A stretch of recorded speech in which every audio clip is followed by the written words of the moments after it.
After selling her countryside home, an elderly woman moves in with her son in a luxurious gated community. What seemed like a loving fresh start soon reveals itself as a hostile environment where she is isolated, humiliated, and silenced by her manipulative daughter-in-law. But in the silence of the abuse, a granddaughter watches, records, and exposes the truth to the entire world. What happens afterward turns the elderly woman into a national symbol of courage and forever destroys the family's perfect facade. The bus traveled along Interstate 70 under a late afternoon sky, carrying not just passengers but stories and silent goodbyes. Mrs. Geraldine clutched a cloth bag to her chest, holding all that remained of 63 years of life in Greenville. Yellowed photographs, the rosary that belonged to her mother, a jar of preserves with cherry seeds, and the battery-powered radio that played old country tunes on lonely nights. Her tired eyes reflected the landscape receding outside the window, the sugarcane fields gradually giving way to urban constructions, to concrete, to the uncertain future awaiting her in New York City. Selling. The house had been a painful but necessary decision. Or at least that's what her son, Mark, kept repeating on the phone, always with that hurried voice of someone rushing between meetings. The house needed repairs she couldn't afford, the solitude weighed too heavily for a woman her age, and he had plenty of space in his gated community. It was the most sensible solution, he said. And Geraldine, accustomed to trusting her son's judgment, had agreed. After all, Mark had always been an intelligent, responsible, dedicated boy. If he thought it was best, who was she to disagree? The Summit Gardens estate appeared imposing on the horizon when the taxi finally left the bustling Fifth Avenue and entered a tree-lined street in Greenwich Village. High walls, a guardhouse with uniformed security, cameras everywhere. Geraldine felt a tightening in her chest. It seemed more like a fortress than a home. The security guard checked her documents with almost robotic efficiency before allowing entry, and the car wound through impeccably clean internal streets until it stopped in front of a three-story house, all in shades of grey and white, with enormous glass windows that reflected the orange sky of dusk. Mark appeared at the door even before she got out of the taxi. At 42, he was the image of success, greying temples that only added to his charm, tailored suits, an expensive watch on his wrist. He opened his arms with a wide smile. "Mom, what a joy to have you here. Was the trip smooth?" Geraldine allowed herself to be enveloped in her son's hug, smelling the expensive scent of his cologne, so different from the simple soap smell she remembered from his childhood. For an instant, she wanted to believe that everything would be all right. "Yes, my son. Tiring but smooth." Her daughter-in-law appeared next. Patricia was a woman of calculated beauty, every detail carefully planned, impeccably brushed blonde hair, subtle but perfect makeup, a beige linen dress that certainly cost more than Geraldine spent on clothes in an entire year. Her smile was professional, the kind she probably displayed at charity events and business dinners. "Mrs. Geraldine, welcome to our home. We are happy to have you." The words were correct, even kind, but there was something in Patricia's clear eyes that didn't match the smile. Geraldine knew that kind of coldness well. She had seen it in women in the city who looked down on simpler folk, who greeted out of social obligation, not genuine affection. But she pushed the thought away. Maybe it was just shyness, or maybe she herself was being unfair. "Thank you, my dear. Sorry for the trouble." "What trouble, Mom?" "Your family. Come, I'll show you your room." Mark picked up Geraldine's humble suitcase and led her inside. The house was even more impressive inside. Soaring ceilings, minimalist decor in neutral tones, abstract artworks on the walls, marble floors so polished they reflected the recessed lights in the ceiling. All very beautiful, very expensive, very cold. Geraldine felt out of place, as if her simple clothes and worn shoes stained that aseptic perfection. The room was on the ground floor, in an area Patricia explained was originally intended for the maid. It had a single bed, a small wardrobe, a window overlooking the side wall, and a tiny attached bathroom. It was functional but impersonal. Nothing like the cozy room she had in Greenville, with the patchwork quilt she had sewn herself and the window that looked out onto the backyard, where the cherry tree her late husband, Mr. Anthony, had planted 30 years ago, grew. "It's small, but it's cozy. You'll adapt quickly," Patricia said, still with that smile that didn't reach her eyes. "It's fine, thank you." Mark placed the suitcase on the bed and looked at his watch. "Mum, unfortunately, I need to go back to the office. I have a video conference with investors from Singapore in 20 minutes, but tonight we'll have dinner together. We'll talk properly. Julia is also eager to see you." Julia, her granddaughter. Geraldine hadn't seen her in person for almost 2 years, only through sporadic video calls where the girl appeared, shy, responding in monosyllables. At 15, Julia was a quiet teenager, always looking down as if she wanted to be invisible. "I'm happy to see her. She's grown so much." "Indeed. She's a young lady. Well, I'll leave you two to get to know each other better. Patricia will help you settle in." He kissed his mother's forehead and left hurriedly, leaving her alone with her daughter-in-law. The silence that settled was dense, uncomfortable. Patricia remained at the door, observing her with an expression Geraldine couldn't decipher. "Mrs. Geraldine, some basic guidelines. Breakfast is served at 7, but if you prefer to eat in your room, we can arrange that. We avoid using the living room and pool area after 5 in the afternoon. It's our family privacy time. The landline phone is in the living room, but we ask that it not be used without permission. Cell phones don't work well in here because of the concrete structure. I believe that's enough for today. Any questions, Elizabeth is here to help." "Elizabeth?" "The housekeeper, a retired nurse. She handles cleaning and any health needs. You'll meet her at dinner." Before Geraldine could respond, Patricia turned and left, her heels echoing down the marble hallway until they disappeared completely. The bedroom door was left ajar, and Geraldine sat heavily on the bed, feeling the weight of emotional exhaustion collapse upon her shoulders. She opened her cloth bag and took out the photo frame with Mr. Anthony's picture. Her husband's wrinkled, smiling face gazed at her with that expression of kindness she knew so well. "Anthony, my dear, what have I come to do here?" Naturally, there was no answer. Only the oppressive silence of that luxurious empty house. Geraldine placed the photo frame on the bedside table, next to the battery-powered radio. At least she would have company, even if only in memories and music. She lay down on the immaculate white duvet and closed her eyes, trying to ward off the growing feeling that she had made a terrible mistake.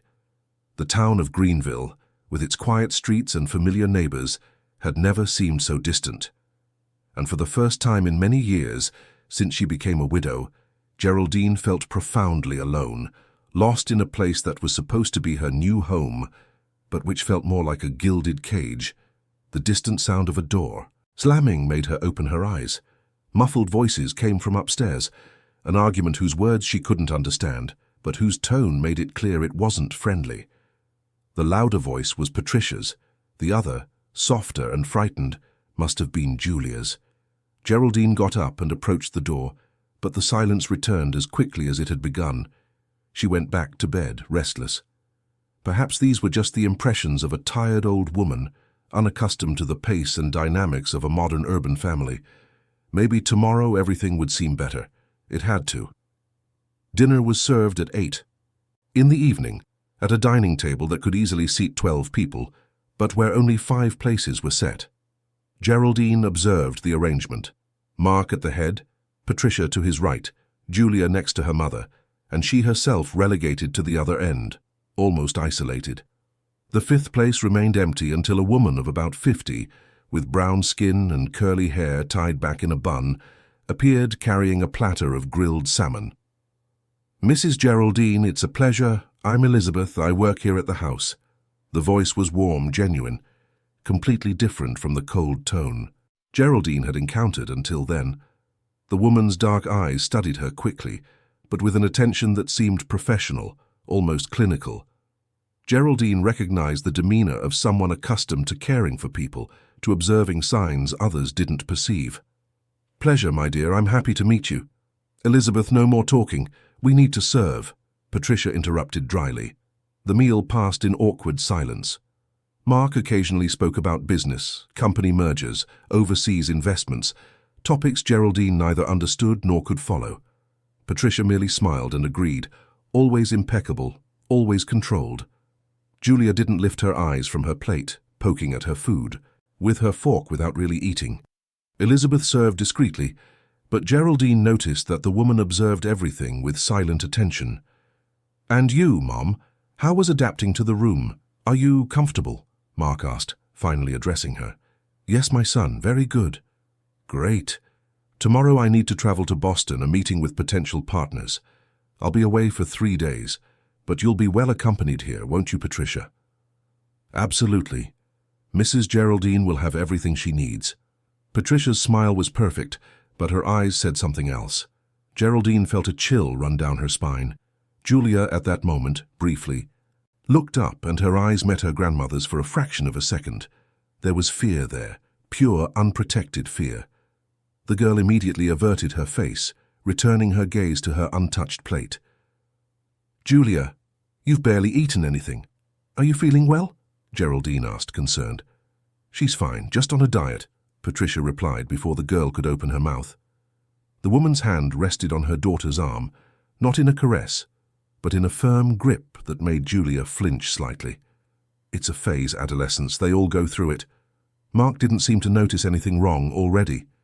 Absorbed again in his phone, answering urgent emails, Geraldine wanted to say something, wanted to ask her granddaughter directly how she was, but the words died in her throat. She didn't want to cause problems on the very first day. Maybe she was overreacting. Maybe.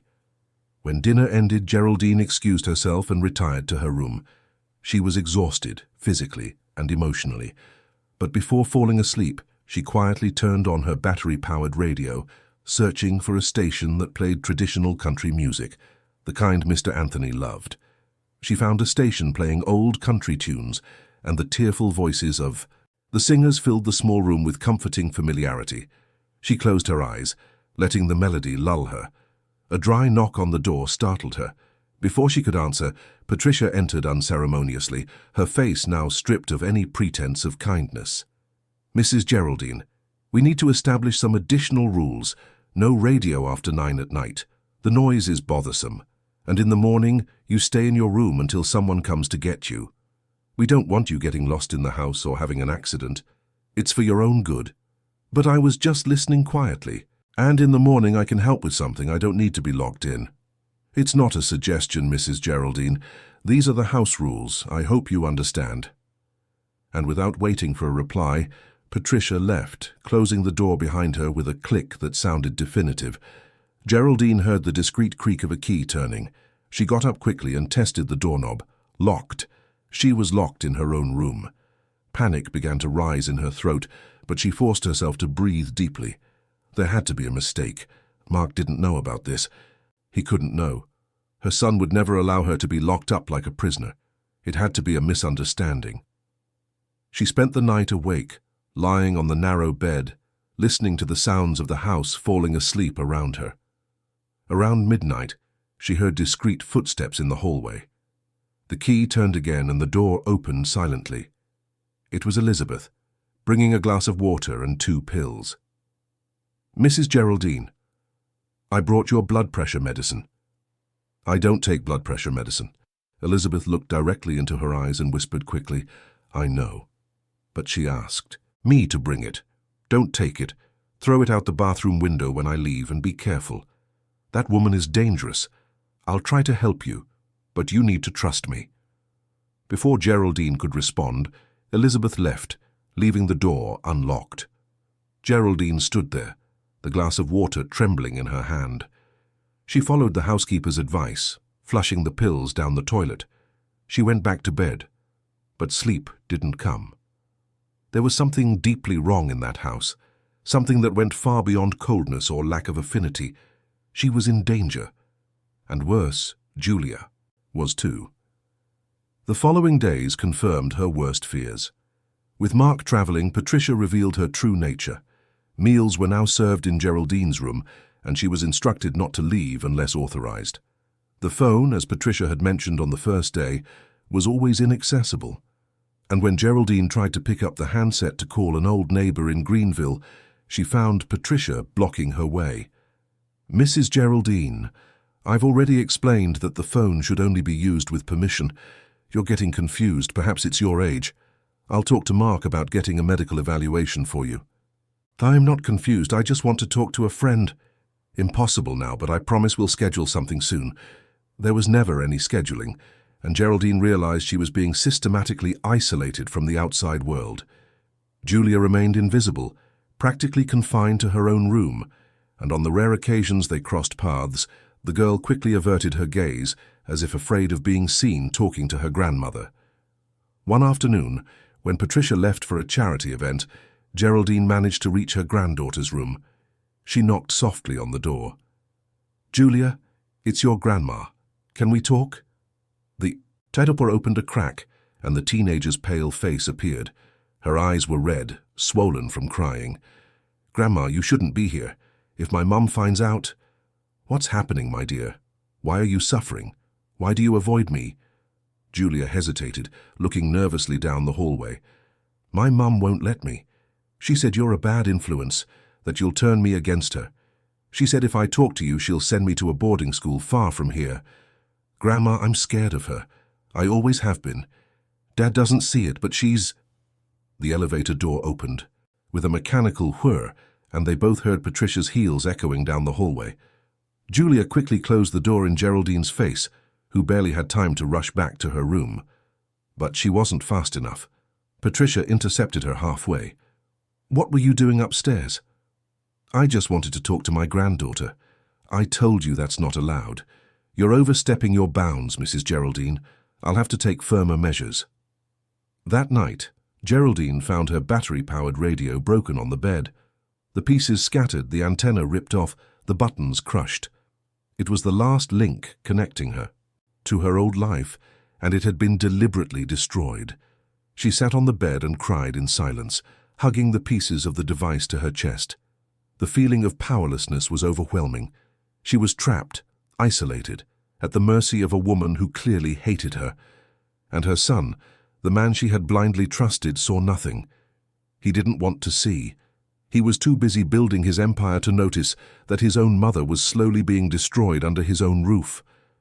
Elizabeth had worked for 28 years as a nurse at Metropolitan General Hospital before retiring. She knew the signs of abuse well, whether physical or psychological, and what she saw happening to Mrs. Geraldine filled her with a silent indignation that grew every day. She began to discreetly document everything. Notes in a hidden notebook, photographs taken with her cell phone when Patricia wasn't around, the bruises that began to appear on the elderly woman's arms, always in places covered by long sleeves, the progressive weight loss, the increasingly faded, resigned look in her eyes. One morning, while helping Geraldine change clothes, Elizabeth noticed a fresh purple mark on the elderly woman's right shoulder. Still, sore to the touch. "How did you get that, Mrs. Geraldine?" The old woman lowered her eyes, ashamed. "I slipped in the bathroom. I was clumsy." Elizabeth knew how to recognize a lie. That mark had the unmistakable shape of fingers. Someone had grabbed Mrs. Geraldine forcefully, probably shaking her. She controlled the anger she felt and spoke softly. "Mrs. Geraldine, I know what's happening, and I'm going to help you. But you need to trust me and be patient. We can't act rashly or it will make everything worse. How can you help me? I can't even help myself. I have contacts, people who work with cases like this. I just need to gather enough evidence. And my son, Mark, knows nothing, I'm sure." Elizabeth hesitated. Did he really not know? Or did he just pretend not to see because it was more convenient? She decided not to share her doubts with the elderly woman. The woman was already too fragile. "We'll figure it out, I promise." But things got worse before Elizabeth could act. Mark returned from his trip animated, bringing gifts for everyone. For Patricia, a genuine pearl necklace. For Julia, a new iPad. For his mother, a wool shawl. Geraldine forced a smile as she received the gift, thanking him with a voice that barely concealed her despair. Mark didn't notice. He was radiant with the new contract signed, with the prospects of company expansion. "Mom, you're thinner. Aren't you eating properly?" "I'm fine, son. Just still adapting." "Patricia is a great host. I'm sure she's taking good care of you, isn't she, Patricia?" "Of course, dear. Mrs. Geraldine has everything she needs." Her daughter-in-law's smile was venomous. That night, after Mark had gone to sleep, Patricia appeared in Geraldine's room. She carried a pile of documents. "Mrs. Geraldine, I need you to sign some papers. It's just a formality, transferring some investments to protect your assets."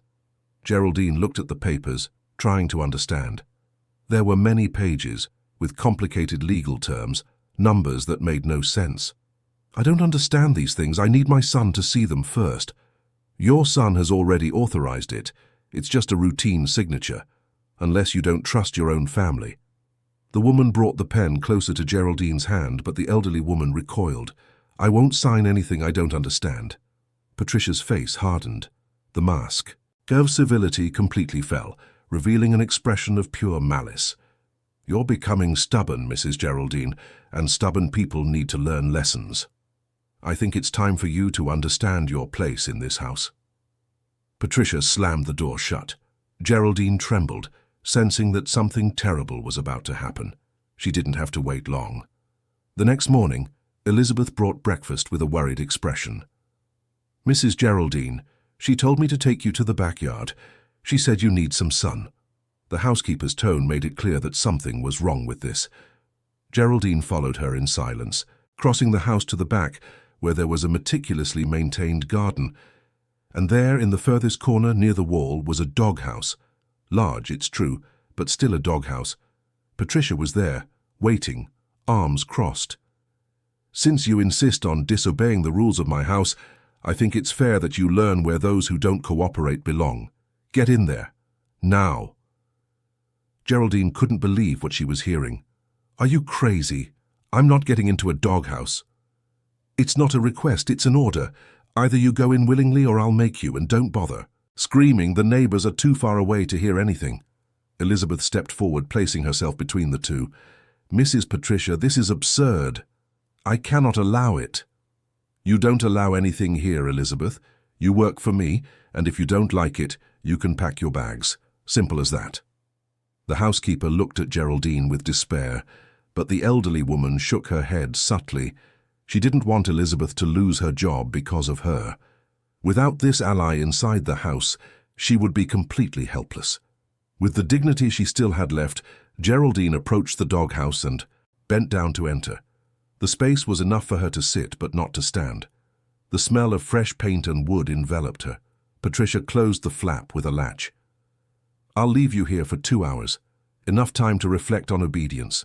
And if you tell Mark anything, next time you'll stay there all day." The hours Geraldine spent inside were the most humiliating of her life.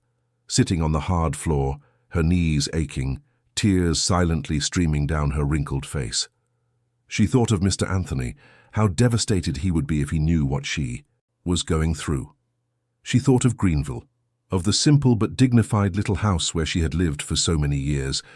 She thought of Julia, equally imprisoned in that luxurious house. And for the first time, she allowed herself to feel anger. Anger at her son who didn't see. Anger at herself for having been so naive. Anger at that cruel woman who treated her worse than an animal. When she was finally released, she could barely stand. Elizabeth supported her, leading her back to her room. The housekeeper's eyes were red, and Geraldine realized she had been crying. "Mrs. Geraldine, I was upstairs on the balcony. I filmed everything. I have proof now.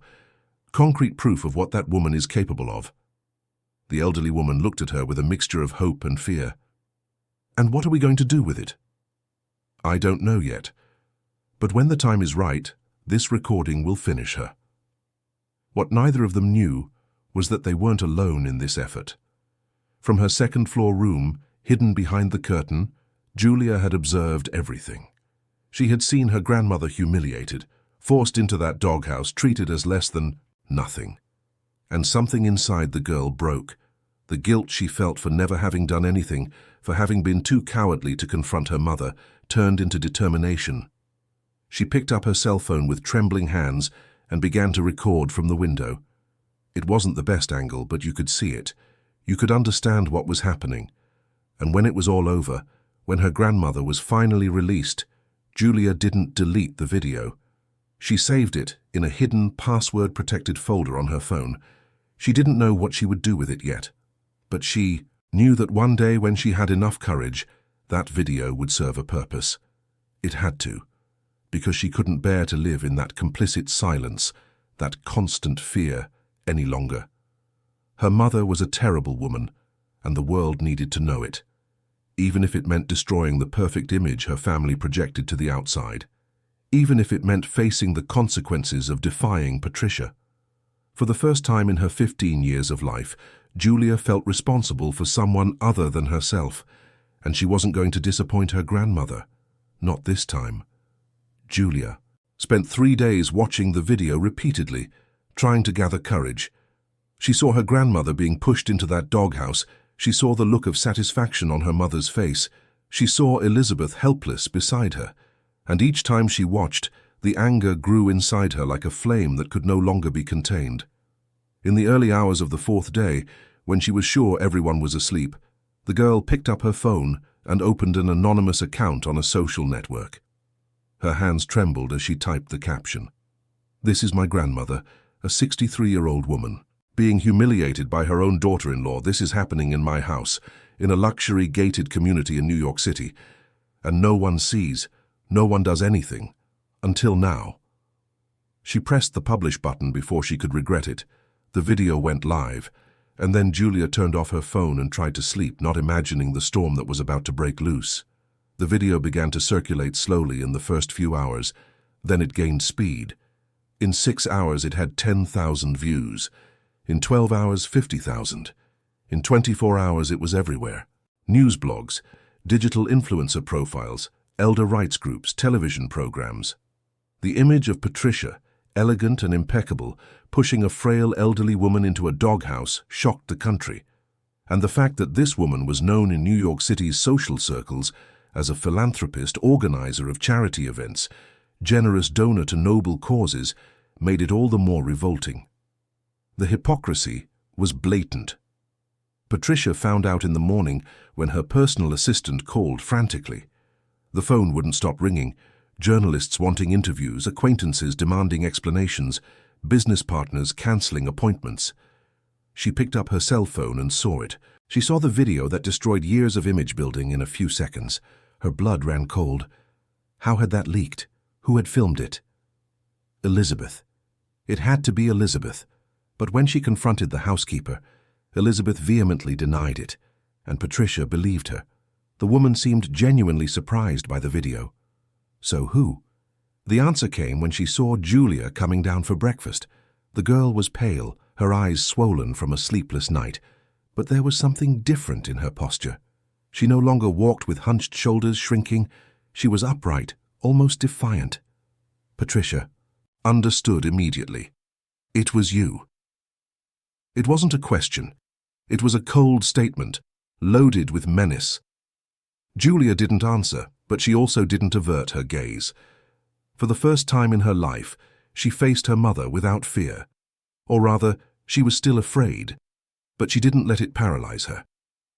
"Yes," she replied with a voice she didn't recognize as her own. "Do you know what you've done? You've destroyed this family.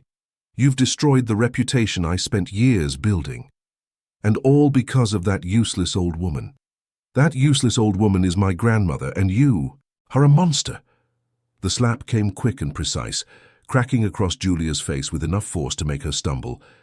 But the girl didn't cry. She didn't give her mother that satisfaction. Instead, she pulled her phone from her pocket and started filming. "You can hit me more. Now the whole world will see who you really are." Patricia recoiled, realizing she had lost control of the situation. Her daughter, so docile and obedient for so many years, had become a threat. Before she could react, Mark entered the kitchen, his face distraught. He held his tablet, displaying the viral video. "Patricia, what the hell is this? Tell me it's not true. Tell me it was manipulated, edited, anything." She tried to recompose her mask of the perfect wife, but it was too late. Mark saw the red mark on his daughter's face, saw Julia's defiant expression, saw the poorly disguised despair in his wife's eyes, and for the first time in years, he truly saw. He saw that there was something rotten in that house, something he had deliberately ignored because it was more convenient, because he didn't want problems, because he was too busy to pay attention. He felt sick to himself. Where is my mother?" "In her room," Patricia replied, trying to keep her voice firm. Mark didn't wait. He ran downstairs, knocking on Geraldine's bedroom door. When she opened it, he saw the excessive thinness, the deep, tired eyes, the bruises she tried to hide under her long sleeves. He saw his mother, the woman who had raised him with love and sacrifice, reduced to a frightened shadow. And something inside him broke. "Mom, forgive me. Forgive me for being blind. Forgive me for not protecting you." Geraldine began to cry. Years of silent suffering finally finding release. Mark hugged her gently, as if she were made of glass, feeling the fragility of that body that had once been strong and vigorous. How had he allowed it to reach that point? How had he trusted Patricia so much without ever questioning anything? The answer came in the following days when he began to investigate. He called Leonard, a childhood friend who was now a family law attorney. The man came to the house the same day, bringing with him a professional seriousness Mark had never seen in him. After hearing everything, after seeing the videos, Elizabeth's notes, the photographic records of the bruises, Leonard was direct. "Mark, this is extremely serious. Elder abuse, unlawful confinement, assault, and it doesn't stop there. I need you to authorize me to investigate the family's finances. I have a bad feeling about this. Do whatever is necessary." What Leonard discovered in the following days was shocking. Patricia had used a forged power of attorney to access the bank account where the money from the sale of Geraldine's house was deposited. $340,000 that simply disappeared, transferred to offshore accounts, invested in shell companies where the elderly woman appeared as a partner without ever having signed anything. Worse still, there was a history of attempts to obtain medical certificates declaring Geraldine incapacitated, mentally unstable, in need of guardianship. Patricia was meticulously building a case to assume total control of her mother-in-law's assets. "She planned everything from the start," Leonard said, showing the documents to Mark. "When you convinced your mother to sell the house and come live here, Patricia saw an opportunity. An elderly woman alone with no other close relatives, with a good sum of money from the sale. She was the perfect victim." Mark felt nauseous. He had been manipulated. His wife, the woman with whom he had built a life, with whom he had a daughter, was a criminal, a predator who had feigned love and respect for years, just waiting for the right moment to act. And he had delivered his own mother into her hands. What do we do now? Now I suggest you hire the best elder rights attorney I know, and prepare yourself, because what's coming won't be pretty. Patricia won't give up without a fight. People like that never give up. The attorney arrived the next day. Dr. Marina Albright was a woman in her 40s. With graying hair she didn't bother to dye, piercing eyes that seemed to see through people. She had dedicated her entire career to defending the elderly in vulnerable situations, and cases like Geraldine's filled her with a controlled indignation that made her ruthless in court. She spoke at length with the elderly woman, gaining her trust, documenting every detail of the suffering she had endured. And when she finished, she made a promise. "Mrs. Geraldine, you will get justice. It may not be quick, it may not be easy, but I guarantee that woman will pay for what she did, and you will recover your dignity, your autonomy, and your money. You have my word." For the first time in months, Geraldine felt something akin to hope rekindle in her chest. Perhaps there was still time to rebuild her life. Perhaps there was still justice in this world, and looking at the people around her, her son finally awake to reality, the determined lawyer, Elizabeth always faithful, and Julia, her courageous granddaughter who had risked everything to expose the truth, Geraldine understood that she was no longer alone. She had allies. She had a real family, formed not just by blood but by choice, by courage, by genuine love. The formal complaint to the district attorney's office was filed on a rainy Monday. Dr. Marina had prepared a complete dossier: videos, photographs, medical certificates, Elizabeth's testimonies, bank statements, forged documents. It was a robust case, practically irrefutable. And the designated prosecutor, Dr. Cecilia Rhodes, known for her firm action in cases of violence against the elderly, embraced the cause with determination. Patricia still tried to maintain appearances. On social media, she posted a tearful video where she claimed to be the victim of a family conspiracy, alleging that the video had been taken out of context, that she was merely trying to help her mother-in-law who suffered from mental confusion. But no one believed her. The comments were relentless, calling her a hypocrite, a monster, a false philanthropist. The charitable institutions she supported began to return her donations, not wanting to associate their names with the scandal. The social events she organized were cancelled. The fall was dizzying and public. Desperate, Patricia tried one last card. She sought out a private doctor, a psychiatrist known for issuing questionable reports for a generous fee, and tried to obtain a document attesting to Geraldine's mental incapacity. The plan was simple. If she could have her mother-in-law interdicted, she could claim that everything was just the confusion of a senile old woman, manipulated by ill-intentioned people. But Dr. Marina was one step ahead. She had obtained a court order preventing any medical evaluation of Geraldine without the presence of an independent professional designated by the court. When Patricia tried to take her mother-in-law to an unauthorized appointment, she found the police waiting at the clinic door. The attorney had been alerted by a source at the hospital. The corrupt doctor had his license temporarily suspended for investigation, and Patricia faced her first detention, being released only after paying bail. It was the beginning of the end. Mark, advised by Leonard, initiated separation proceedings. There was no way he could remain married to that woman. Trust was completely broken, and every day he discovered new layers of manipulation and lies. Patricia had controlled every aspect of their lives, subtly isolating him from friends, influencing business decisions, building a web of emotional dependence that he only now recognized. He felt like a fool who had traded integrity for convenience, who had ignored obvious signs because it was easier not to ask questions. Julia, for her part, was being accompanied by a psychologist specializing in family trauma. The girl had carried alone the weight of years of emotional abuse, witnessing and suffering in silence. Now, for the first time, she had a safe space to talk about the constant fear she felt of her mother, about the pressure to be perfect, about the veiled threats, about the loneliness of living in a house full of people but completely isolated. The therapist confirmed what everyone suspected. Julia showed clear signs of complex trauma and would need time and support to recover. Geraldine, in turn, slowly began to regain her strength. Elizabeth remained by her side as a fierce guardian, ensuring she ate properly, got sun, and talked with people. Mark visited her daily, bringing flowers, books, anything that could offer a little comfort. The conversations between mother and son were painful but necessary. He apologized repeatedly, and she, with the generosity that always characterized her heart, forgave him. But both knew that some wounds would take a long time to heal completely.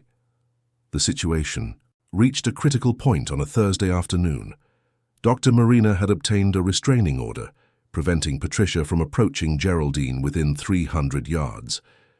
She had also frozen all of Patricia's bank accounts as the fraud investigation progressed. Cornered, with no money available, her reputation in tatters, Patricia made a desperate decision.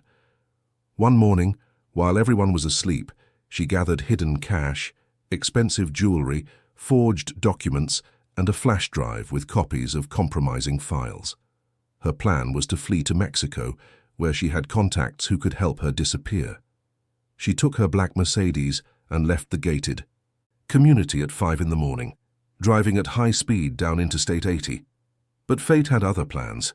About 90 miles from New York City, on a poorly marked curve near Scranton, Patricia lost control of the vehicle. The car skidded on the wet road from the previous night's rain, spun twice and collided with the guardrail. It wasn't serious, just a few cuts and bruises, but enough for the highway patrol to be called. And when the officers opened the car's trunk, they found everything.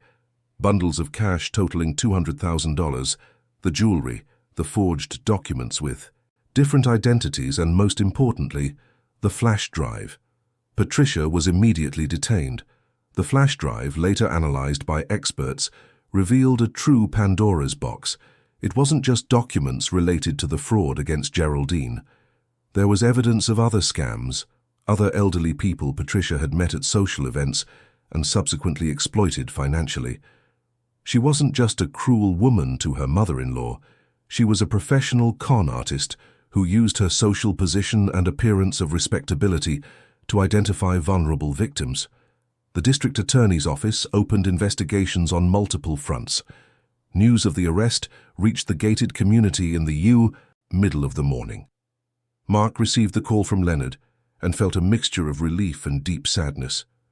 Relief because his mother was finally safe, because Patricia could no longer harm anyone. Sadness because that woman was his daughter's mother, because for years he had believed in a love that had never truly existed. Julia, upon hearing the news, showed no emotion. She just nodded silently and returned to her room. The psychologist would later explain that this was a common reaction, a form of emotional protection in the face of such great trauma. The legal process moved quickly. The case was assigned to a recently retired judge serving in a special capacity, Dr. Helen Forrester, 72 years old, a woman of small stature but imposing presence, known for her tireless defense of elder rights. She had lost her own mother in similar circumstances years ago, and since then had dedicated herself to ensuring that other elderly people did not suffer the same fate. Reading Geraldine's case, she felt the pain and indignation renew in her chest. The preliminary hearing was scheduled for 2 weeks later. Dr. Helen imposed severe precautionary measures.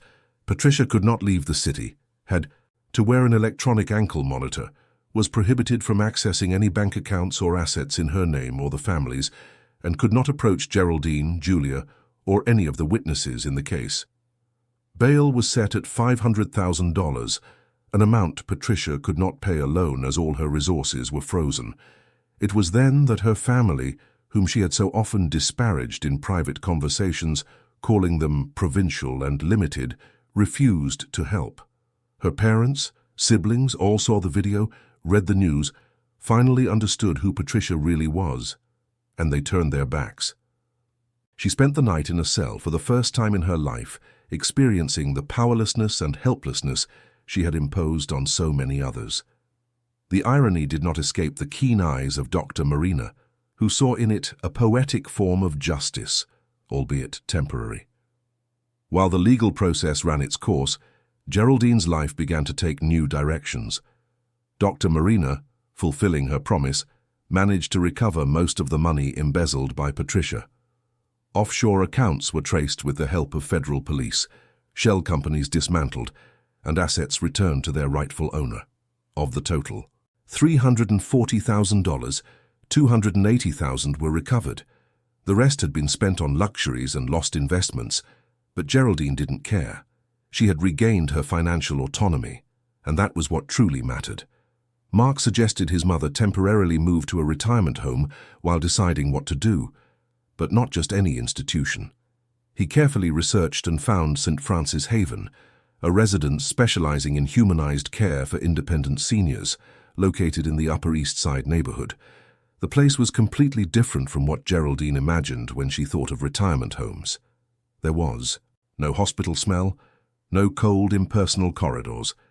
It was a spacious and cozy house with well-maintained gardens, a common room where residents played cards and chatted, a small community garden, and individually decorated welcoming rooms.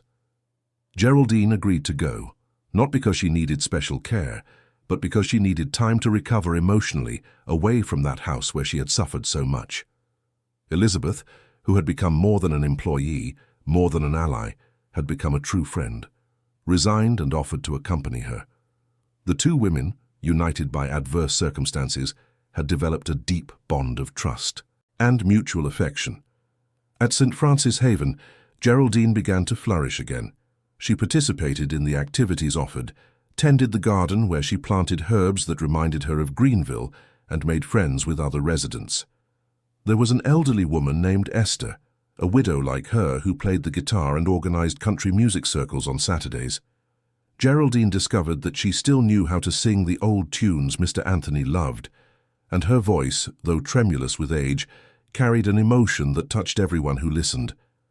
Slowly, the frightened and fragile woman who had arrived there began to transform back into the strong and dignified Geraldine she had been before everything fell apart. Julia visited her grandmother twice a week. At first, conversations were timid, laden with the weight of what they had both endured. But little by little, they began to truly get to know each other. Julia talked about school, about the friends she was finally making now that she no longer lived under her mother's suffocating control. Geraldine shared stories of her youth, of when she met Mr. Anthony, of the difficulties they faced together building a simple but happy life. The girl discovered in her grandmother not just a relative, but a source of wisdom and strength she had never known, and Geraldine found in her granddaughter a renewed reason to move forward, not to let recent suffering define her last years of life. Mark also visited regularly, always bringing a gift: books, chocolates, flowers from the garden he maintained in the apartment he had moved into after leaving the gated community. He could no longer live in that house full of bitter memories. He sold the property and bought a smaller, cozier apartment in the West Village, where he and Julia rebuilt their father-daughter relationship. Conversations with his mother were deeper now. Mark spoke of his regrets, of how he had allowed himself to be consumed by ambition and the desire to please Patricia, losing sight of what truly mattered. Geraldine listened without judgment, offering the forgiveness he so sought but still couldn't offer himself. The media continued to follow the case with interest. Julia's video had become a symbol of silent violence against the elderly, and Geraldine, without seeking attention, became a face for this cause. Elder rights organizations began inviting her to events, asking her to share her story as a way to raise awareness among other families. At first she hesitated. Talking about the suffering was painful. Exposing herself publicly scared her. But Dr. Marina convinced her that her voice could help others who were going through the same situation in silence. The first event was on a Saturday afternoon in the auditorium of Empire State University. Geraldine went on stage trembling, her sweaty hands clutching a paper with notes she could barely read. But when she began to speak, something changed. The words flowed with a raw and powerful honesty. She spoke of the humiliation, of the fear, of the feeling of having nowhere to go, of being trapped in a situation that seemed hopeless. And she also spoke of the unexpected courage of a teenage granddaughter, of the loyalty of an employee who could have simply looked the other way, of the strength she found not to give up even when everything seemed lost. When she finished, the auditorium was silent. Then, applause. Not the polite applause of formal events, but emotional applause, interspersed with sobs from people who saw themselves in that story, who recognized their own pains, or the pains of loved ones, in Geraldine's words. Many approached afterward to thank her, to share their own stories, to ask for advice. Geraldine then realized that her suffering had not been in vain. It could serve as a light for others walking in the dark. It was after one of these events, held in a community center in Newark, that something unexpected happened. An elderly gentleman with completely white hair, thin-rimmed glasses, and a gentle smile approached timidly. There was something familiar about him, but Geraldine couldn't immediately identify it. "Jerry, my goodness, it really is you." No one had called her that since her youth. And then she recognized him, Paul Robert. Her first boyfriend, the shy boy who had taught her to dance at church dances in Greenville more than 40 years ago. They had separated when he had to go to New York City to study engineering, and each went their own way. Geraldine had met Mr. Anthony years later, built a happy life, and now, decades later, there was Paul, a widower like her, with wrinkles where there had once been only youth, but with the same gentle gaze she remembered. "Paul, I can't believe it. It's been so long. I saw you on television, in an interview about your case. I couldn't stay quiet. I had to come, see if you were well, offer help if you needed it." They talked for hours that afternoon. Paul recounted that he had lost his wife 3 years ago, a victim of a prolonged illness, and since then had lived alone in an apartment in Stamford. He had 3 children, all adults and settled, but he missed companionship, someone with whom to share memories and build new moments. Geraldine spoke of Mr. Anthony with affection, making it clear that she had deeply loved her husband, but that she was also alone now, rebuilding a life she had almost lost. There were no promises in that first meeting, just the gentle reconnection of 2 souls who had once known each other in another era. But they exchanged phone numbers, and Paul began to visit her at St. Francis Haven. They walked through the gardens, reminisced about old stories, laughed at shared memories. Elizabeth watched from afar with an approving smile. It was good to see her friend smile like that, with a lightness she hadn't shown in a long time. It wasn't a movie romance there. Were no grand declarations or dramatic gestures. It was simply two elderly people finding comfort and companionship in each other, building something new on the foundations of the past. And that was more than enough. Patricia's trial took place 6 months after her arrest. The courtroom was packed with journalists, elder rights activists, curious onlookers, and of course, the victims. Geraldine was there, sitting in the front row next to Elizabeth, with Mark and Julia right behind. Dr. Marina occupied the prosecution table, her documents meticulously organized, the confident posture of someone who knew she had a solid case. The other side, Patricia and her lawyer, an expensive man hired by her family, who had finally yielded to the pressure to help minimally, if only to protect the family name. Patricia entered handcuffed, escorted by police officers. She was different. Her impeccable blonde hair now showed dark roots. The perfect makeup had been replaced by a tired and aged face, the designer clothes exchanged for the orange prison uniform. But what impressed Geraldine most was her gaze. There was no longer that arrogance, that calculated cruelty. There was only weariness, defeat, and perhaps a glimmer of something that might be regret, although it was difficult to be sure. Dr. Helen Forrester presided over the hearing with her characteristic firmness. She listened attentively to the testimonies. Elizabeth recounted everything she had witnessed, her notes serving as a precise timeline of the abuses. Julia, trembling but determined, spoke of the years of emotional manipulation she suffered, of the constant fear, of the decision to record and disseminate the video. Mark, his voice choked with emotion, admitted his culpable blindness, how he had ignored signs that now seemed so obvious. And finally, Geraldine took the witness stand. Her voice was firm as she recounted the months of horror she had lived. She minimized nothing, tried to spare no one, not even herself, for having been too naive to recognize the danger in time. She spoke of the doghouse, of the medicines she was forced to take, of the cruel isolation, of the destruction of the radio that represented her last link to the past. And when she finished, there were tears in the eyes of many present, including some of the jurors. Patricia's lawyer tried to argue that his client suffered from undiagnosed psychological disorders, that she had acted under financial pressure, that she deserved treatment instead of punishment, but the evidence was too overwhelming. The other cases of fraud against the elderly, documented on the flash drive, proved that it was not an isolated incident or a momentary outburst. It was a systematic pattern of predatory behavior. The sentence came 2 weeks later. Dr. Helen was not lenient. Patricia was sentenced to 8 years in prison for multiple charges: fraud, forgery of documents, elder abuse, unlawful confinement, and embezzlement. In addition, she was ordered to fully return all diverted funds from all identified victims, plus compensation for moral damages. The judge, reading the sentence, delivered a strong speech about society's responsibility to protect its elderly, about how silent violence in domestic settings needed to be exposed and severely punished. It was a clear message not only to Patricia, but to all who thought they could take advantage of the vulnerability of older people without consequences. With the legal process concluded, Geraldine finally felt she could close that painful chapter of her life and truly move forward. Mark, after long conversations with his mother and advice from Dr. Marina, made a decision.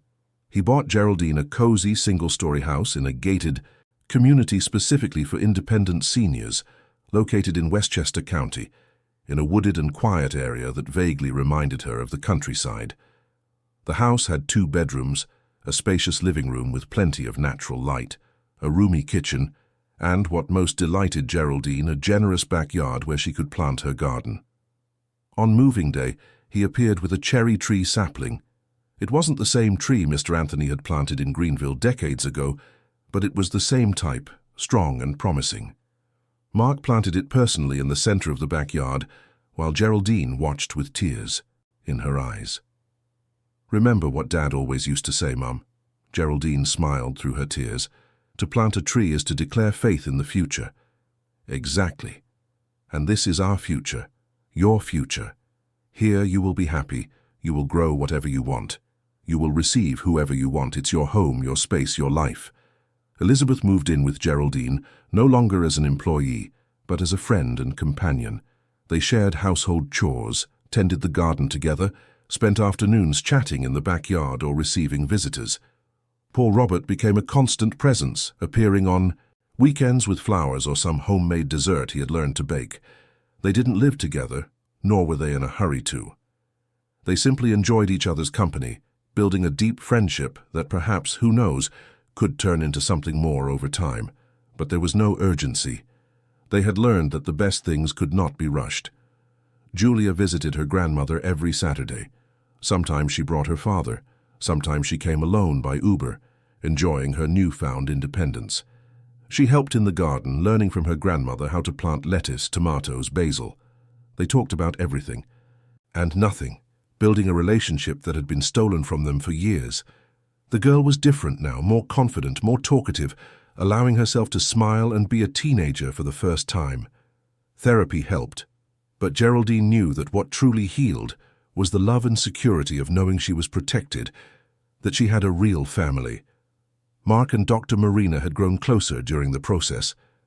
At first it was just a professional relationship, but over time they discovered affinities that went beyond the case. She admired the way he had taken responsibility for his mistakes, how he was dedicating himself to rebuilding family ties. He appreciated her integrity, the passion with which she defended just causes, the genuine empathy she showed. They began to have dinner together occasionally, conversations that extended for hours. It wasn't a soap opera romance, there was no drama or overwhelming passion. It was something slowly built on mutual respect and shared values. And both were fine with that. They had learned that relationships based solely on appearances and convenience led to nothing good.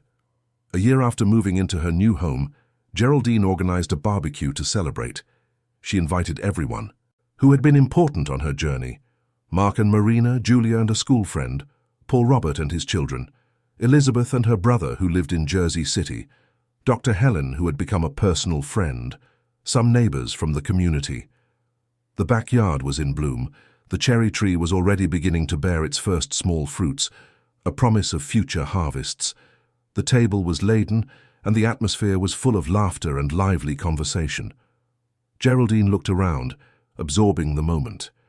Everyone there represented something she had achieved: the courage not to give up, the strength to ask for help, the wisdom to forgive without forgetting, the faith that it is always possible to start over, even after the most violent storms. Mr. Anthony would be proud, she thought. She had walked through the darkest valley. She had been broken and humiliated. She had lost almost everything. But she had not lost herself. And now, surrounded by people who loved her genuinely, in a home that was truly hers, tending a land that promised to bear fruit, Geraldine fully understood the meaning of her late husband's words. To plant a tree was indeed to declare faith in the future. And she had planted not just a cherry tree, but a whole new life. The roots were deepening, strong and firm, and even after the harshest winter she had ever imagined facing, flowers were blooming again. Flowers of hope, of justice, of recovered dignity. The cycle of silence had been broken. In its place grew a story of resilience, courage, and rebirth. And Geraldine knew, with the certainty that only experience can give, that it had been worth fighting for. It had been worth surviving. It had been worth being alive right there at that very moment, surrounded by genuine love and infinite possibilities.